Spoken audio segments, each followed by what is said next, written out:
Welcome to this explainer, everyone. Today, we're tackling one of the absolute most brutal, unforgiving loads you could ever possibly put on an off-grid electrical system. We're talking about the welding surge. Now, there's this really common myth floating around out there that battery capacity, simple amp hours, is the only thing that actually determines your off-grid welding capability.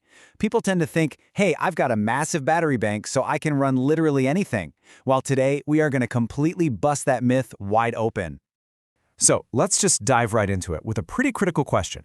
Can your battery actually safely run an off-grid welder? Because let me tell you, it's incredibly frustrating for DIYers and off-grid builders. They'll sit there and watch a system that easily powers a refrigerator, lights, and a TV all day long completely die the exact millisecond a welding arc strikes. Why on earth does a system that seems so robust just suddenly collapse like that? Well, the answer is actually pretty simple. Welding is a massive power delivery problem. It's not just an energy storage problem. Think about it like this. Your fridge needs this steady, low-level drip of energy over a super long period. But a welder? A welder demands an explosive, massive burst of immediate raw power. Your battery might have plenty of total energy left in the tank, sure, but if it can't deliver that energy fast enough, the whole system just fails. Which brings us nicely into Section 1, the welding surge problem, or power versus energy. To really wrap our heads around this, we've got to do a little bit of math. So here's the formula for calculating the actual DC current you're pulling from an inverter load. I equals P divided by the result of V times N. I is the battery current we're trying to figure out. P is your AC load power in watts, V is your battery voltage, and N is the efficiency of your inverter. Let's plug in a real-world scenario, okay? Let's say we're throwing a 5,000-watt welding load onto a standard 12-volt battery system, and our inverter has a pretty typical efficiency of about 90%. Run those numbers and you get a massive shock factor. 463 amps. Seriously? That is an absolutely staggering amount of DC current. Most folks just quickly calculate 5,000 watts divided by 12 volts and get roughly 417 amps. But when you actually factor in that 10% inverter loss, the inverter is forced to pull even more juice from the battery just to compensate. At 463 amps, if your cables are undersized, they're going to literally melt. Cheap breakers will trip or just fail instantly. We're talking catastrophic current levels for a standard DIY setup here.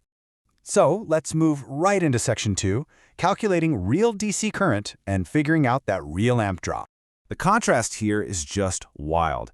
If we look at a straight 5,000-watt load comparison, even before we factor in inverter inefficiency, you see a huge difference. On a 12-volt system, you're pulling almost 417 amps. But run that exact same 5,000-watt load on a 48-volt system, and it drops dramatically to just over 104 amps. This right here is exactly why 48-volt systems are vastly, vastly superior for heavy loads. By quadrupling your voltage, you're cutting the current by a factor of 4, and that massively reduces the intense stress on your cables, your lugs, and your breakers. All right, moving to Section 3, decoding battery C rates, which is all about sizing your fuel pump. To figure out how big that fuel pump actually is, we use a simple formula. Imax equals capacity multiplied by the C rate. Now, the C rate simply defines how incredibly fast a battery can safely discharge the energy it has stored up.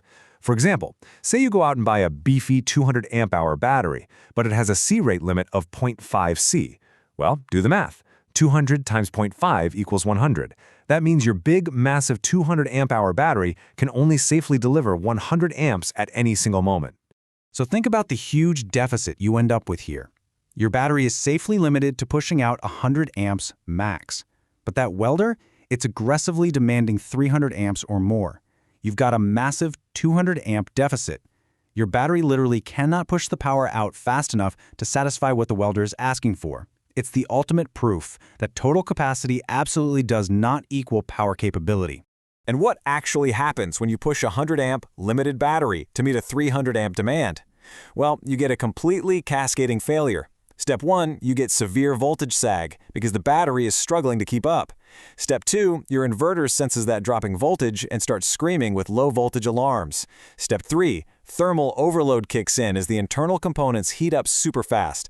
And finally, Step 4, the battery management system, the BMS, steps in, panics, and forces a total shutdown just to prevent a fire. The whole system just goes dark. Which brings us to Section 4, voltage drop and heat, and the very real physical consequences of all this. See, every single cable, every lug, every fuse in your system has at least some electrical resistance. At normal everyday loads, doesn't matter much. But when you look at the math, it gets scary. Voltage drop equals current times resistance, and power loss, which you feel as heat, equals current squared times resistance.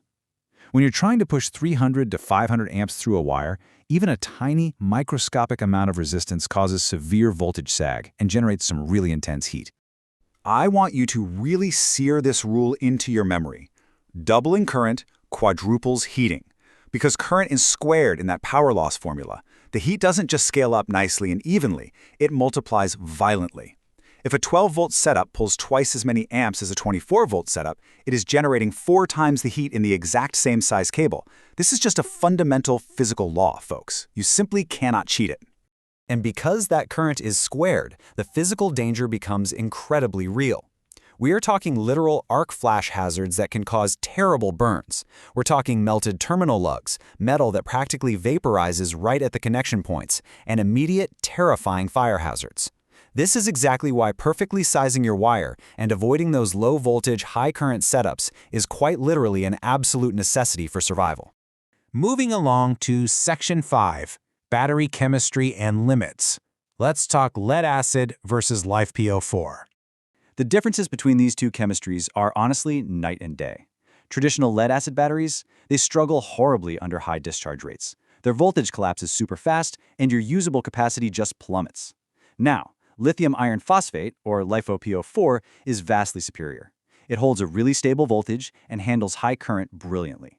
But, and this is a huge but, LiFePO4 packs are totally bound by the electronic limits of their internal BMS. A cheap BMS is going to shut you down anyway, even if the lithium cells themselves are plenty strong. Now, a lot of folks try to solve this whole bottleneck by just wiring multiple batteries in parallel, thinking they'll perfectly share the load. But in the real world, current sharing is practically never perfectly equal. Slight differences in cable length, maybe one terminal is a bit tighter than the other, or slight internal cell resistance. That means one battery might take 70% of that huge surge, while the other only takes 30%. Even if your math says the two batteries combined can handle the welder, that unequal sharing can easily overload a single pack and trigger a full shutdown. Okay, moving into our final part, Section 6, High Current Safety Rules. These are the absolute mandates you have to follow. First things first, we absolutely have to debunk some misleading marketing out there. You'll see these cheap inverters proudly bragging about a 10,000-watt surge. What they conveniently forget to mention is that they can only sustain that massive surge for mere milliseconds, just long enough to start up a motor. But a welding arc? That requires heavy, sustained surge demand for seconds or even minutes at a time. Real off-grid welding requires big, heavy transformers and incredibly robust DC bus capacitors. Seriously, don't fall for those inflated marketing numbers. To prevent catastrophic electrical fires and arc flashes, you have to treat these rules as complete non-negotiables. You must use properly rated fuses, like Class T fuses, that can actually interrupt massive DC faults. You absolutely need exact, heavy-duty cable sizes. Every single lug has to be securely crimped with proper professional tools. Bus bars must be insulated, and every single terminal needs to be torque verified with a wrench, not just hand-tightened. Remember, a loose connection at 400 amps is basically a guaranteed fire.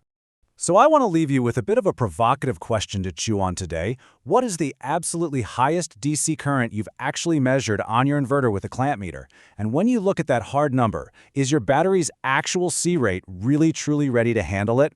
I highly recommend you go check your math, verify your system components, and make sure you're building safe out there. Thank you so much for joining me on this explainer, and I absolutely can't wait to see you in the next one.